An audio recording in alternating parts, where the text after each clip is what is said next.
Good morning students. आज का ये video lecture BA third year के विद्यार्थियों के लिए है। पेपर सेकंड अंतर्राष्ट्रीय संबंध, और आज हमारा टॉपिक है उत्तर दक्षिण संवाद, north south dialogue. North south dialogue का क्या अभिप्राय है, क्या मतलब है? छोटी कक्षाओं में हमने भूगोल के अंतर्गत पढ़ा कि भूगोलवेताओं ने पृथ्वी को दो गोलार्धों में विभाजित किया है, उत्तरी गोलार्ध और दक्षिणी गोलार्ध। उत्तरी गोलार्ध में अधिकांशतः उत्तरी अमेरिका और यूरोप का क्षेत्र आता है, और दक्षिणी गोलार्ध में लैटिन अमेरिका, अफ्रीका का क्षेत्र आता है। उत्तरी गोलार्ध में उन्नत, समृद्ध, विकसित और औद्योगिक देश अधिक हैं, जबकि दक्षिण गोलार्ध में निर्धन, पिछड़े, विकासशील और शोषित देश अधिक हैं। आगे चलकर अंतर्राष्ट्रीय राजनीति की शब्दावली में जब उत्तर और दक्षिण संवाद शब्दबंध का प्रचलन हुआ तो इसके स्पष्ट मायने थे। उत्तर से तात्पर्य था पश्चिमी विकसित देश जिनकी अर्थव्यवस्था पूंजीवादी विचारधारा पर आधारित है, जिन्होंने तकनीकी एवं औद्योगिक क्षेत्र में चहुमुखी प्रगति कर ली है, जहां बचत एवं पूंजी निर्माण की दर काफ़ी ऊंची है और जहां राजनीतिक एवं वित्तीय स्थिरता है। संयुक्त राज्य America, Canada, England, France, Germany आदि उत्तर के देश माने जाते हैं। इसके विपरीत दक्षिण में अधिकांशतः वे देश हैं जिन्हें विकासशील तीसरी दुनिया के देश कहा जाता है। इन देशों की विशेषताएं पूंजी की कमी, जनसंख्या विस्फोट, निर्धनता, बेरोजगारी, कृषि पर आधारित अर्थव्यवस्था, तकनीकी ज्ञान का अभाव एवं रूढ़िवादिता। और संवाद से मतलब है परस्पर विचार विमर्श। तो अब हमारे दिमाग में ये क्लियर हो जाना चाहिए कि उत्तर यानी उत्तरी गोलार्ध के विकसित और समृद्ध देश, और दक्षिण में विकासशील या अल्प विकसित देश। अब इन दोनों के बीच में जो संवाद है या होना चाहिए, उसी को राजनीतिक संबंध में हमने शब्द में काम में लिया, उत्तर दक्षिण संवाद। उत्तर के देश लंबे समय तक औपनिवेशिक शक्तियों के रूप में स्थापित थे, जहां औद्योगिक क्रांति पहले हुई। 17वीं और 18वीं शताब्दी में इन देशों ने दक्षिण के देशों पर अपना साम्राज्य स्थापित कर लिया। लंबे समय तक एशिया, अफ्रीका और लैटिन अमेरिका के देश गुलाम रहे। गुलामी की इस लंबी कालावधि में उत्तर के विकसित देशों ने अपनी आर्थिक व्यवस्था इन पिछड़े देशों पर थोप दी। दूसरे महायुद्ध के बाद दक्षिण के अधिकांश देश राजनीतिक दृष्टि से स्वतंत्र हो गए, किंतु उन्होंने यह पाया कि आर्थिक दृष्टि से वे पूंजीवादी देशों के शिकंजे में फंसे हुए हैं। विश्व अर्थव्यवस्था का एक ऐसा ढांचा स्थापित हो चुका है जो विकासशील देशों के हित में नहीं है। उन्होंने यह पाया कि दक्षिण के विकासशील राष्ट्रों की जनसंख्या विश्व की कुल जनसंख्या का लगभग 74% है, जबकि विश्व के कुल उत्पादन में उनका हिस्सा मात्र 21-21.5% है। इसके विपरीत उत्तर के जो विकसित देश हैं, वहाँ की जनसंख्या दुनिया की कुल जनसंख्या का केवल 26% है, और विश्व के कुल उत्पादन में उनका हिस्सा लगभग 78%। विकासशील राष्ट्रों की प्रति व्यक्ति आय $730, जबकि उत्तर के विकसित राष्ट्रों की प्रति व्यक्ति आय लगभग $11,000। तो कितना अंतर उत्तर और दक्षिण के गोलार्ध के देशों में हमें देखने को मिल रहा है। दक्षिण के विकासशील देश ये महसूस करने लगे हैं कि आर्थिक सहायता के नाम पर उत्तर के विकसित देश उनकी सहायता नहीं करते, बल्कि ऐसा चक्रव्यूह बनाते हैं जिसमें आगे चलकर के विकासशील देश फंस जाते हैं, उन पर ऋण का भार बढ़ता जाता है। 1973 में पेट्रोल के कीमतों में अप्रत्याशित वृद्धि हुई। उसका प्रभाव औद्योगिक देशों के उत्पादन पर पड़ा। निश्चित रूप से उत्पादन में कमी आई और वस्तुओं की मांग और उनकी कीमतों में वृद्धि होने लगी। एक और प्रतिकूल व्यापार की शर्तें, दूसरी ओर बढ़ता हुआ ऋण का प्रभाव, दोनों ने दक्षिण के विकासशील देशों के भुगतान संतुलन को बिगाड़ दिया। 1984 में वर्ल्ड बैंक की रिपोर्ट से ये साफ नजर आता है कि दक्षिण के देश ऋण के भार से अत्यधिक दबे हुए हैं। दक्षिण राज्यों के ऋण भार का अनुमान इससे लगाया जा सकता है कि जहां 1980 में ये $69 बिलियन था, वहां 1982 में ये बढ़कर $98 बिलियन हो गया। विकासशील देशों के मुद्रा भंडार में 1986 में 16.8% की गिरावट आई, जबकि 1985 में गिरावट मात्र 5.3% थी। अंतर्राष्ट्रीय मुद्रा कोष और जो अन्य वित्तीय संस्थान हैं प्रतिवर्ष विकासशील देशों को जितना ऋण देते हैं उससे कहीं अधिक वे ब्याज और भुगतान के रूप में वसूलते हैं। 1964 से 67 के बीच गेट के अंतर्गत, general agreement on tariff and trade के अंतर्गत विकसित और विकासशील देशों के बीच विचार विमर्श होता रहा, परंतु विकासशील देशों के निर्यात व्यापार के विस्तार हेतु कोई ठोस सुझाव स्वीकार नहीं किए गए। आगे चलकर सबसे पहले 1974 में संयुक्त राष्ट्र महासभा ने विकासशील देशों की मांग पर नई अंतर्राष्ट्रीय अर्थव्यवस्था का एक घोषणा की और उसका कार्यक्रम और का मसौदा तैयार किया। इसके अलावा अंकटाड सम्मेलन और गुटनिरपेक्ष सम्मेलन के दबाव की वजह से उत्तर और दक्षिण के बीच संवाद के लिए कुछ मंच स्थापित हुए हैं, जिनका हम सिलसिलेवार अध्ययन आगे कर रहे हैं। इनमें पहला है पेरिस सम्मेलन 1975 से 77। संयुक्त राष्ट्र महासभा द्वारा अंतर्राष्ट्रीय अर्थव्यवस्था की घोषणा के एक वर्ष के भीतर अमेरिका ने अंतर्राष्ट्रीय आर्थिक सहयोग के बारे में सम्मेलन बुलाए जाने की पहल शुरू कर दी और ये दिसंबर 1975 में पेरिस में आरंभ हुआ। पेरिस सम्मेलन को अंतर्राष्ट्रीय आर्थिक सहयोग सम्मेलन के नाम से भी जाना जाता है। अमेरिका के जो विदेश सचिव थे हेनरी किसिंजर, उन्होंने इस सम्मेलन को आयोजित करवाने में खास दिलचस्पी ली थी। उत्तर के समृद्ध देशों ने निर्धन देशों के लिए कुछ रियायतें और सहायता कार्यक्रमों की घोषणा की, जिनमें गरीब देशों की तेल की जरूरतों पर बढ़ते खर्च को देखते हुए जिन्स मूल्यों को स्थिर करने में मदद के लिए गरीब देशों की सहायता के उद्देश्य से एक विशेष कोष की स्थापना करना शामिल था। इसके बदले में 1973 के कथित तेल संकट की मार से पीड़ित औद्योगिक देशों ने स्थिर मूल्यों पर तेल की सप्लाई की गारंटी की मांग रखी। यानी उत्तर के देश जो हैं वो थोड़ी सी सहायता देकर के विकासशील देशों को और उनसे बहुत बड़ी कीमत वसूल करना चाह रहे थे। इस ऐसे स्वार्थों के कारण ये सम्मेलन विफल हो गया। इसके बाद दूसरा मंच बना ब्रांट आयोग 1977। जब पेरिस सम्मेलन असफल हो गया तो विश्व बैंक के तत्कालीन अध्यक्ष रॉबर्ट मैकनमारा ने अंतर्राष्ट्रीय विकास मुद्दों को निपटाने के लिए गैर सरकारी स्वतंत्र आयोग स्थापित करने का सुझाव दिया और इस आयोग ने 1977 में काम करना शुरू किया। इस आयोग के अध्यक्ष पश्चिमी जर्मनी के भूतपूर्व चांसलर विली ब्रांट थे, इसलिए इसका नाम ब्रांट आयोग पड़ा।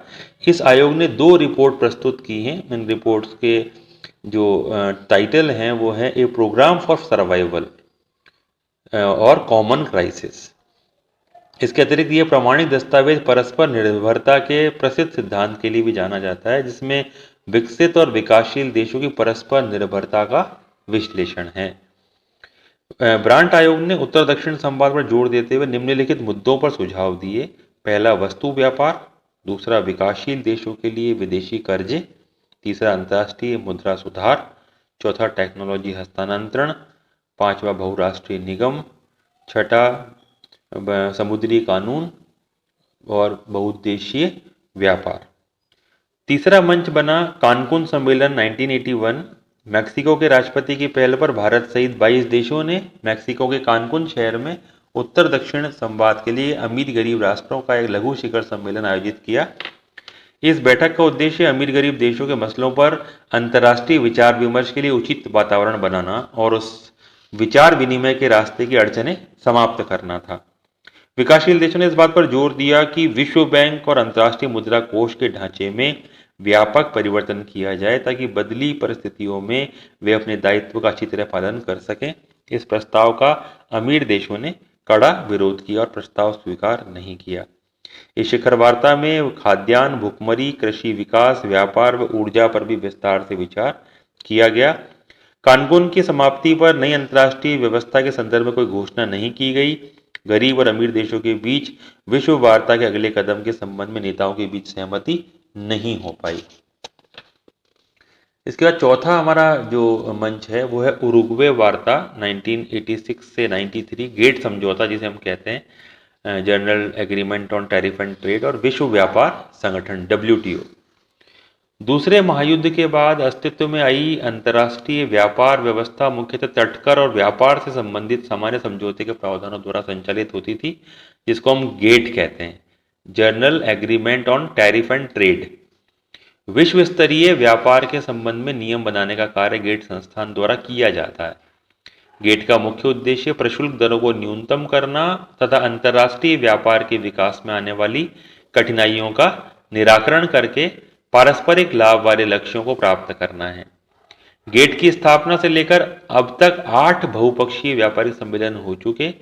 8वां अधिवेशन उरुग्वे वार्ता 20 सितंबर 1986 को गेट के तत्वाधान में दक्षिण अमेरिका के देश उरुग्वे में प्रारंभ हुई, जिसमें लगभग 100 सदस्य देशों ने भाग लिया। बाद में इसकी सदस्य संख्या बढ़कर 108 हो गई। उरुग्वे वार्ता के वर्तमान दौर में गत परंपरा से हटकर वार्ता क्षेत्र में विस्तार किया गया और पहली बार वार्ता सूची में 4 नए क्षेत्रों को शामिल किया गया।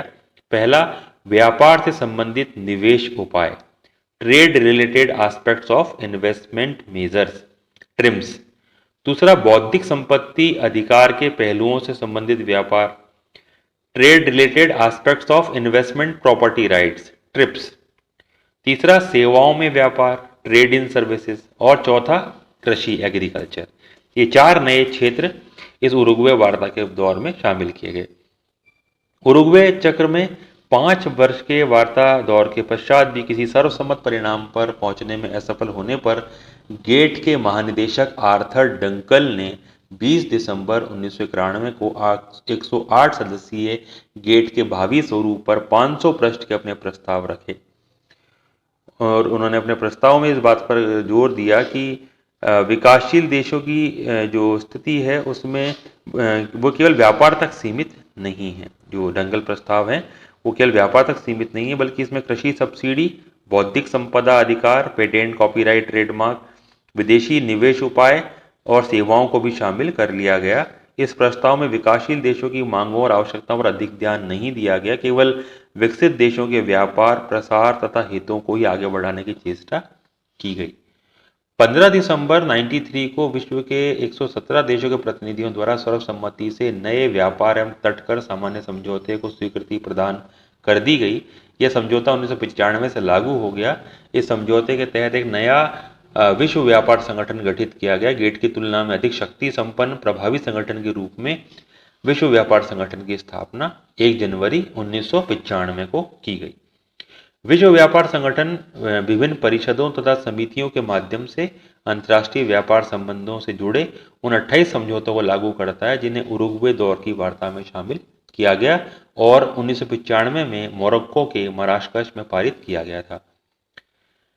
यह संगठन गेट से भी अधिक व्यापक है तथा बहुपक्षीय व्यापार प्रणाली के वास्ते संस्थागत और कानूनी आधार उपलब्ध कराता है। संगठन असल में अंतर्राष्ट्रीय व्यापार का प्रहरी है, जो सभी देशों की व्यापार व्यवस्थाओं पर आवश्यक निगाह रखता है। अभी वर्तमान में WTO के जो महानिदेशक हैं वो हैं रॉबर्टो अजेवेडो।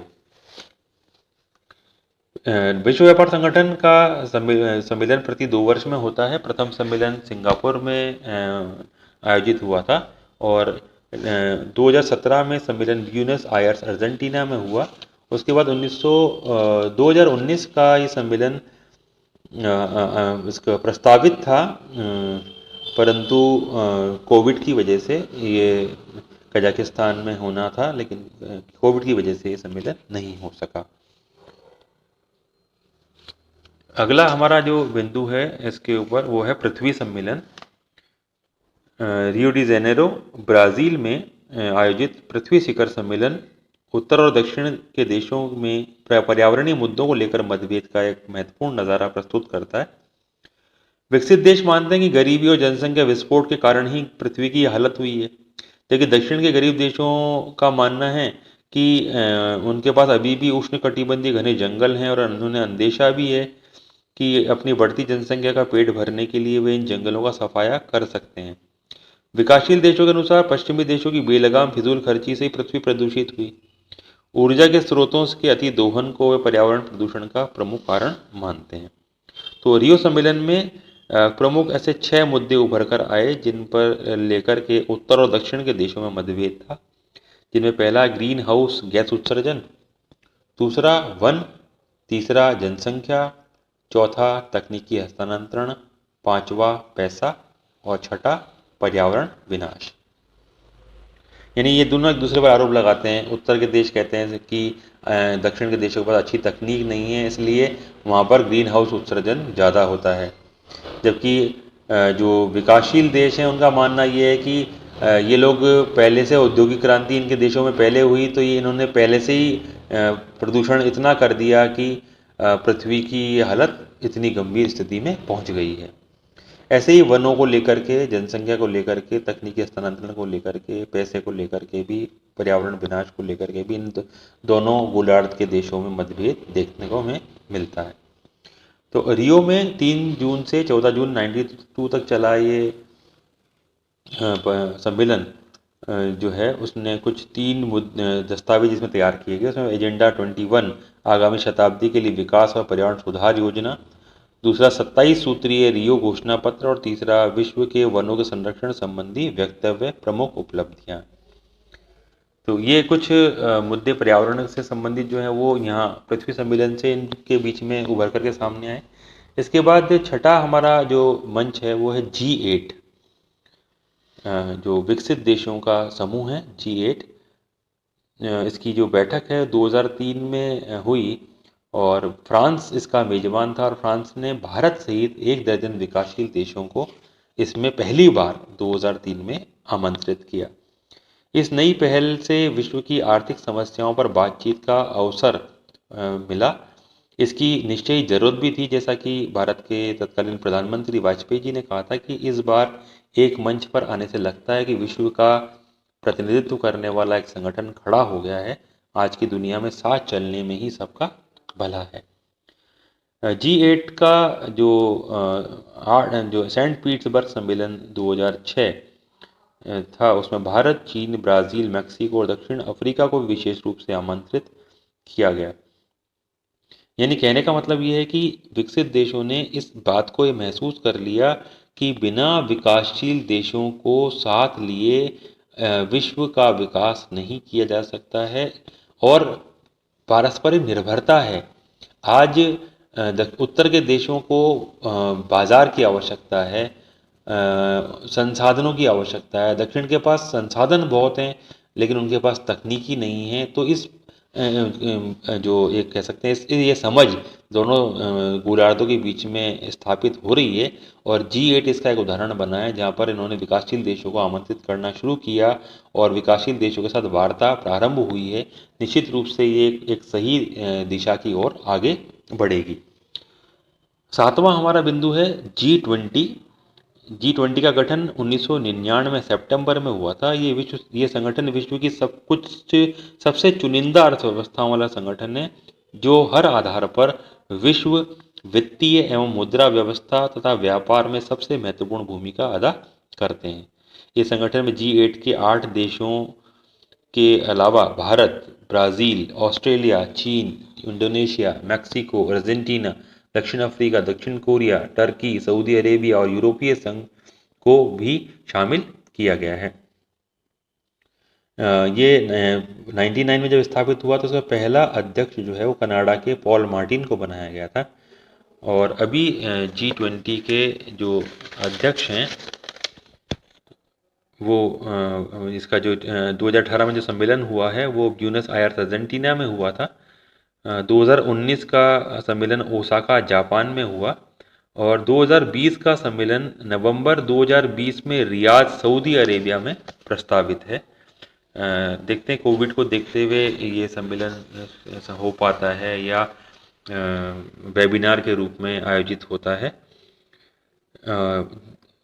खास बात नवंबर 2014 में जो G20 का ब्रिस्बेन सम्मेलन हुआ था उसमें भारत के प्रधानमंत्री नरेंद्र मोदी ने कुछ नए मुद्दों पर बातचीत की, जिसमें काला धन और चोरी की समस्या को पुरजोर तरीके से रखा था। इसके अलावा आतंकवाद, नशीली दवाइयाँ और हथियारों की तस्करी की ओर ध्यान आकर्षित किया था।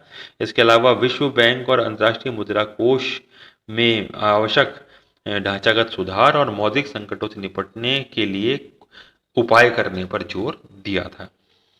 8वां हमारा बिंदु जलवायु परिवर्तन पर कोपनहेगन, डरबन, दोहा और लीमा में जो सम्मेलन हुए, ये सम्मेलन इन बात पर जोर देने देने के लिए है कि जो जलवायु परिवर्तन हो रहा है, पृथ्वी का तापमान लगातार बढ़ रहा है, और उत्तर के देश दक्षिण के देशों को, दक्षिण के देश उत्तर के देशों पर आरोप प्रत्यारोप लगा रहे हैं, और धीरे धीरे जो है जलवायु परिवर्तन का प्रभाव पृथ्वी पर दिखाई देने लगा है। जो तटीय देश हैं, द्वीपीय देश हैं, उनके अस्तित्व को खतरा उत्पन्न हो गया है।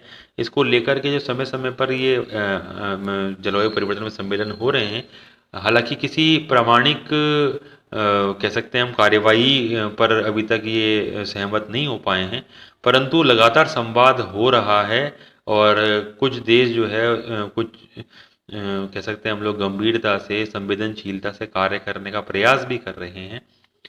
संयुक्त राष्ट्र जलवायु परिवर्तन के लिए जो एक यूएनएफसीसी संगठन बना हुआ है, United nation for climate change, उसका जो 17वां सम्मेलन और क्योटो के जो पक्षकार हैं, उसको लेकर के डरबन में ये सम्मेलन आयोजित किया गया था, और डरबन में कुछ महत्वपूर्ण निर्णय लिए गए थे, जिसमें क्योटो प्रोटोकॉल की दूसरी प्रतिबद्धता को समय पर पूरा करने की सहमति व्यक्त की गई थी।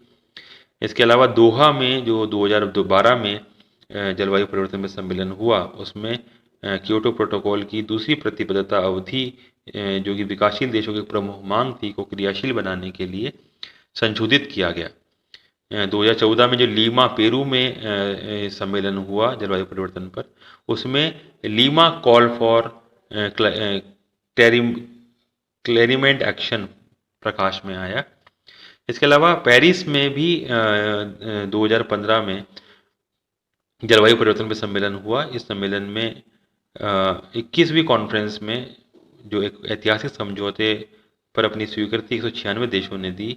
इस समझौते के अंतर्गत धरती के बढ़ते तापमान को 2 डिग्री सेल्सियस नीचे रखने का लक्ष्य रखा गया है। लेकिन हम देखते हैं कि कितना प्रयास जो इन लोगों ने किया है, कहाँ तक पहुँच पाता है। कुछ बिंदु हम इसकी आलोचना के भी देखें कि उत्तर दक्षिण संवाद क्यों नहीं सक्सेस हो पा रहा है, क्यों सफल नहीं हो पा रहा है पूरी तरह से। उसमें पहली बात आई है कि धनी देशों के नेता इस तथ्य को स्वीकार नहीं करना चाहते कि परस्पर निर्भरता की वर्तमान व्यवस्था में वे भी विकासशील देशों की सहायता पर निर्भर हैं। दूसरा, धनी देशों के नेताओं के मन में आज भी ये भावना मौजूद है कि वे चालबाजी से आपसी रियायतें, सहायता और व्यापार नीति के सहारे विकासशील देशों का शोषण कर सकते हैं। और तीसरा, विकासशील देश एकजुट नहीं है, उनमें टकराव और प्रतिद्वंदिता पाई जाती है, जिससे आर्थर डंकल जैसे महानिदेशक अपनी शर्तें थोपने में सफल हो जाते हैं। तो ये बहुत ही महत्वपूर्ण टॉपिक है, और इसको आप लोग इसकी एक PDF भी मैं आपको उपलब्ध कर पाऊँगा। इसको आप ध्यान से सुनिएगा। धन्यवाद।